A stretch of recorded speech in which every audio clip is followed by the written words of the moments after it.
సంబంధించి ఆ board chairman గా వ్యవహరిస్తున్న మీరు దీని వలన ఇబ్బంది జరుగుతుంది. ఏదైతే సంబంధించిన స్టూడెంట్స్ కి వేకెన్సీస్ 1:1 పిలిస్తే నెక్స్ట్ ఉన్న వాళ్ళకి ఉద్యోగాలు రాదు అని చెప్పి మీరు భావించింటే అప్పుడే మీరు ఈ జియోఎస్ నెంబర్ 81 లో మార్పులు చేర్పులు తీసుకొని వస్తే 2023లో ఏదైతే మళ్ళీ ఈ బోర్డుకి సంబంధించి 2023 బీఆర్ఎస్ పార్టీ ఇచ్చిన గురుకుల నోటిఫికేషన్, రెండోసారి ఇచ్చిన గురుకుల నోటిఫికేషన్ లో కూడా సేమ్ అదే రూల్ పొజిషన్ ఇక్కడ కూడా మెన్షన్ చేయడం జరిగింది. Vacancy rule position same rule position ఇక్కడ కూడా మెన్షన్ చేశారు. ఈ రూల్ పొజిషన్ లో కూడా చాలా క్లియర్ గా ఏమని రాసి ఉంది, the recruitment will be made to the vacancies notified before the examination.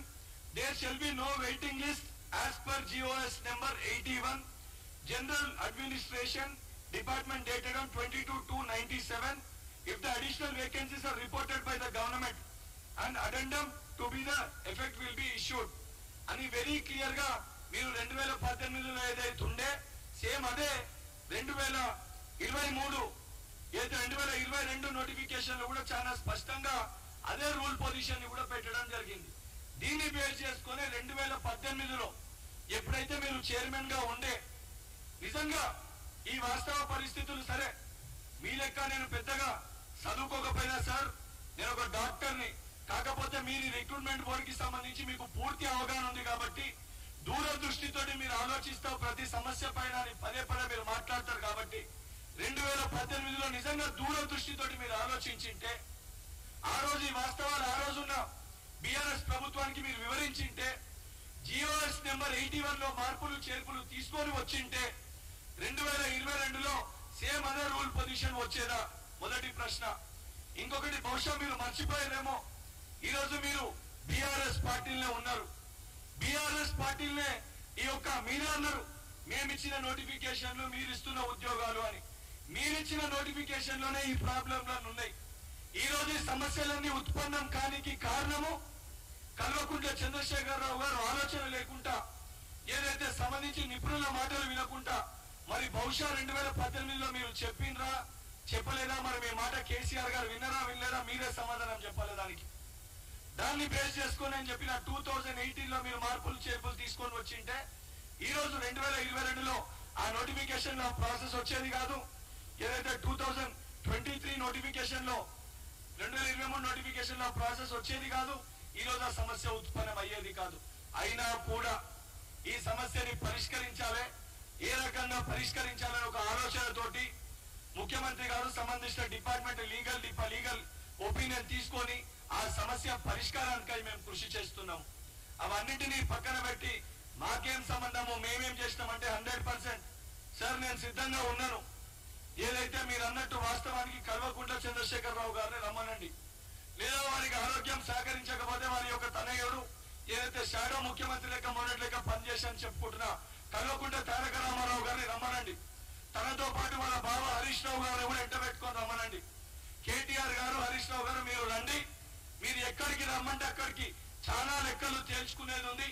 ఏదైతే మీరు చేసిన మోసాలు కానీ మీరు ఇచ్చిన వాగ్దానాలు ఎన్ని మోసాలు చేసిర్రు, ఎన్ని అవకతవకలు జరిగినాయి, ఈ రోజు ఈ సమస్యలన్నింటినీ కారకులు ఎవరు, అసలు జియో 46 తెచ్చింది ఎవరు, 2018లో ఈ జియో నెంబర్ 81 మార్పులు చేర్పులు చెయ్యంది ఎవరు, ఇవన్నిటిపైన చర్చనికి నేను కూడా సిద్ధంగా ఉన్నా. మరి కేటీఆర్ గారిని తీసుకొని వస్తారా, కేసీఆర్ గారిని తీసుకొని వస్తారా, హరీష్ రావు గారిని కూడా వెంట పెట్టుకొని వస్తారా? సమయము తేదీ స్థలము మీరు నిర్ణయించుని. మీరు చెప్పిన తేదీకి చెప్పిన సమయానికి చెప్పిన స్థలానికి నేను రానికి సిద్ధంగా ఉన్నా. ఏదైతే మీ అంతా ఎక్కువ చదువుకోకపోయినా ఏదైతే సంబంధించి బీఆర్ఎస్ పార్టీలో ఆ లీకేజ్ సమయంలో అదృష్టవశాత్తము నా చదువంతా కూడా నా ఏదో ఇంటర్మీడియట్ గానీ నా స్కూలింగ్ అంతా కూడా కాంగ్రెస్ హయాంలో జరిగింది కాబట్టి ఏ అవకతవకలు జరగకుండా ఎక్కడ లీకేజ్ జరగకుండా కంప్లీట్ చిత్తశుద్ధితోటి నా చదువు నేను పూర్తి చేసుకొని నేను డాక్టర్ వృత్తిగా ఏదైతే కొద్దిగా ఆలస్యమైనా కూడా నా మెడిసిన్ ని కంప్లీట్ చేసుకొని ఈ రోజు నేను తెలంగాణ మెడికల్ కౌన్సిల్ గా కూడా ఒక ఎన్రోల్డ్ డాక్టర్ గా ఉన్నా. నాకున్న చదువుతోటి నాకున్న జ్ఞానంతో నాకున్న ఎవిడెన్సెస్ నేను బయటికి తీసుకొని వచ్చి పెట్టినా. ఎక్కడన్నా నా తరఫున తప్పులు జరిగితే నేను అంగీకరించి సిద్ధంగా ఉన్నా తప్ప 80,000 పుస్తకాలు చదివినా 90,000 పుస్తకాలు చదివినా నాకంటే పెద్ద జ్ఞాని ఈ భూమి పైన లేడని చెప్పని కేసీ గారి ఒక వ్యవహారం లెక్క నా వ్యవహారం ఉండదు సార్. నాకు చాలా స్పష్టత ఉంది. మరి నిజంగా మీకు స్పష్టత ఉంటే కేసీఆర్ గారిని బయటికి వచ్చి ఈ వాస్తవాలు చెప్పమని చెప్పండి.